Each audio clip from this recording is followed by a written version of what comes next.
Assalamualaikum warahmatullahi wabarakatuh teman-teman. Terima kasih sudah klik video ini.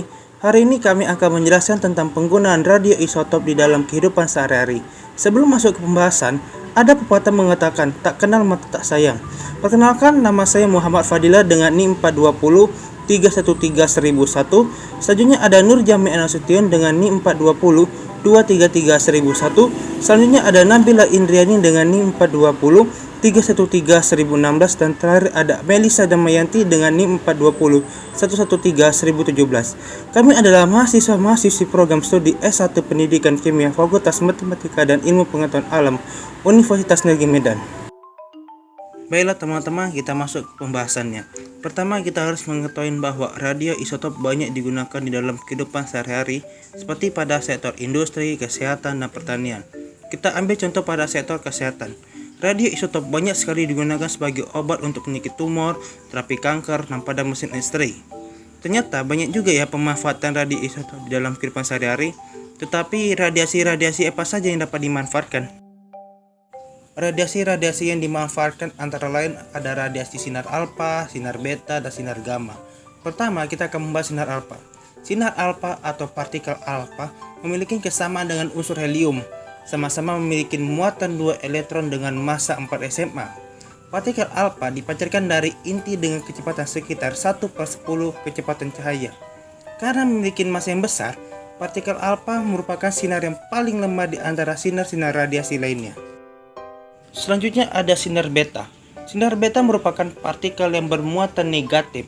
Massanya hanya 1/836 SMA dengan muatan -1. Biasanya sinar beta dilambangkan dengan E01.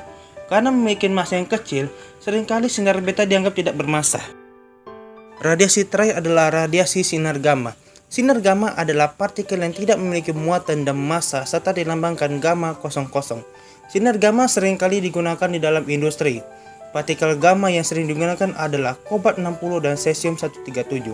Kobalt 60 memiliki waktu paruh 5,26 tahun dengan energi 1,33 MeV, dan cesium 137 memiliki waktu paruh 30 tahun dengan energi 0,66 MeV.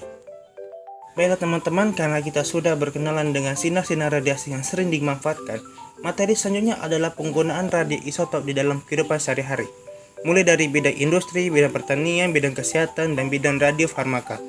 Jadi yuk disimak videonya sampai habis biar teman-teman mendapatkan ilmu yang bermanfaat.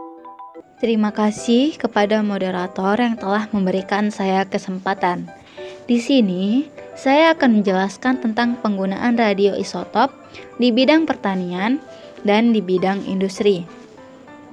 Terlebih dahulu, saya akan menjelaskan tentang penggunaan radioisotop di bidang pertanian. Pertama, radiasi dapat mengakibatkan efek biologis, misalnya hama kubis. Hama kubis akan diproduksi dalam jumlah besar yang kemudian akan diradiasikan sehingga akan membuat serangga jantan menjadi mandul. Serangga jantan yang mandul akan dilepaskan di daerah yang terkena hama. Pelepasan serangga jantan yang mandul diharapkan akan terjadi perkawinan dengan serangga betina yang akan menghasilkan telur. Telur yang dihasilkan tidak akan menetas, dengan begitu populasi hama akan berkurang. Yang kedua yaitu pemulihan tanaman atau pembentukan bibit unggul dapat dilakukan dengan menggunakan radiasi, misalnya pemulihan padi.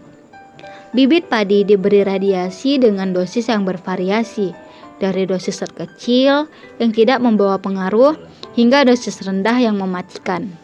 Biji yang sudah diradiasi itu kemudian disemaikan dan ditanam berkelompok menurut ukuran dosis radiasinya.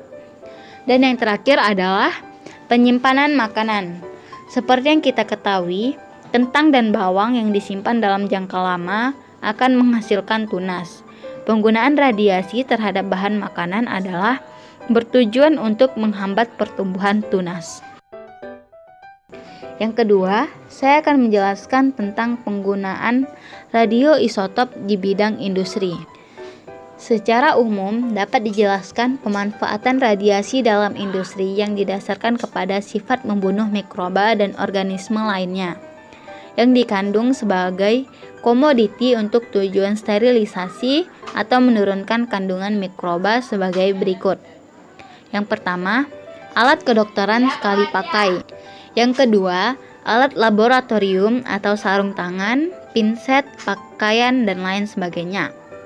Yang ketiga, obat dan bahan baku obat seperti obat mata, talku mamilum, dan lain sebagainya. Dan yang keempat ialah jaringan biologi seperti tulang, amnion, kulit, dan lain sebagainya. Yang kelima yaitu bahan pangan, kosmetika, dan produk kesehatan lainnya. Dan yang keenam yaitu bahan pengemas untuk berbagai pemakaian.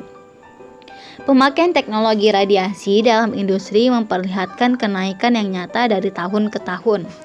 Diperkirakan 40-50% dari alat kedokteran sekali pakai akan disterilisasikan dengan radiasi pada tahun 2000. Sekian materi saya tentang penggunaan radioisotop di bidang pertanian dan industri. Untuk materi selanjutnya akan dijelaskan teman saya Nur Jamiah Nasution tentang penggunaan radioisotop di bidang kesehatan. Terima kasih kepada Nabila Indriani. Baiklah, selanjutnya saya akan menjelaskan tentang penggunaan radioisotop di bidang kesehatan. Yang pertama yaitu radioisotop sebagai alat deteksi dini atau tracer dengan metode PET atau positron emission tomography. PET adalah metode visualisasi metabolisme tubuh menggunakan radioisotop pemancar positron. Citra atau image yang diperoleh ialah citra yang menggambarkan fungsi organ tubuh. Kelainan fungsi atau metabolisme di dalam tubuh dapat diketahui dengan metode pencitraan atau imaging ini. PET merupakan salah satu hasil terdepan pengembangan teknologi nuklir di bidang kedokteran. Yang kedua yaitu Technetium atau TC99, Thallium-201 atau Ti-201, Iodin 131 atau I-131, Natrium-24 atau Na-24, Xenon 133 atau Xe133, Fosfor 32 atau P32, dan besi atau Fe59. Radioisotop Technetium 99 yang disuntikkan ke dalam pembuluh darah akan diserap terutama oleh jaringan yang rusak pada organ tertentu, seperti jantung, hati, dan paru-paru. Sebaliknya, Thallium-201 terutama akan diserap oleh jaringan yang sehat pada organ jantung. Radioisotop Iodium-131 digunakan sebagai pendeteksi pada kelenjar gondok, hati, dan mendeteksi kerusakan otak. Kemudian, larutan garam yang mengandung radioisotop Natrium-24 akan disuntikkan ke dalam pembuluh darah untuk mendeteksi adanya gangguan pada peredaran darah seperti penyumbatan. Kemudian, radioisotop Xenon 133 digunakan untuk mendeteksi penyakit paru-paru. Radioisotop Fosfor 32 untuk penyakit mata, tumor, dan hati. Radioisotop Besi 59 digunakan untuk mempelajari pembentukan sel darah merah. Dan yang ketiga yaitu pada sinar X. Sinar ini dihasilkan oleh mesin sinar X akibat benturan berkas elektron dengan suatu target yang terdiri dari metal. Sinar X ini sering dilihat di rumah sakit. Selain di bidang kesehatan, sinar X juga kadang digunakan di sektor keamanan industri dan sebagainya. Sekian materi saya tentang penggunaan radioisotop di bidang kesehatan. Untuk materi selanjutnya akan dijelaskan oleh teman saya Melisa Damayanti tentang penggunaan radioisotop di bidang radiofarmaka.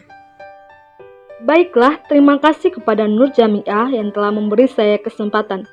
Selanjutnya, saya akan menjelaskan tentang penggunaan radioisotop di bidang radiofarmaka.